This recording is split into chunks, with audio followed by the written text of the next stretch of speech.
Good morning, Peter Goertz. I'm a psychiatrist. Does bizarre behavior require psychiatric hospitalization? In other words, does someone who's seen as, quote, crazy need to be in a psychiatric hospital? Bottom line, short answer, not necessarily. The DSM is helpful with this issue, in my opinion, because it focuses on level of functioning. So if you look at DSM criteria in general, there's a part where level of functioning is mentioned. And if someone has no impairment in their level of functioning, it's unlikely that they require major psychiatric attention or psychiatric hospitalization. And what brought this up was I saw a patient who on the surface did not seem to have a major problem psychiatrically. It was an emergency room patient. But she had some quite unusual beliefs. And ultimately, I spoke with a friend of the patient, and then I realized there was some significant, what I felt was impairment in functioning, weight loss, and she'd made a plan to leave her home and be in nature, and it didn't seem like that plan was rationally or well thought out.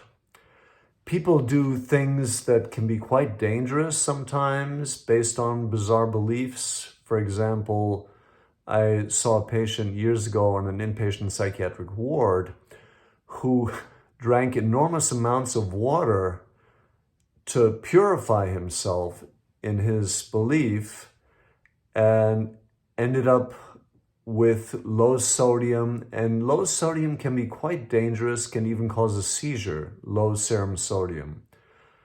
Another patient I saw also many years ago in an inpatient psychiatric ward had the spiritual belief that he needed to look directly into the sun for long periods of time. And unfortunately, that gentleman damaged his eyes, had significant visual impairment. So it's not the behavior itself, but the consequences or the level of functioning and the level of safety to self and others. Is there a danger to self, others? Are they able to take care of themselves? It's not even psychosis itself. So someone might theoretically be grossly delusional, be hearing voices, but if they're doing well, if they're enjoying their family, their work, enjoying life, not getting into any kind of legal trouble, they probably don't need psychiatric treatment unless they want it.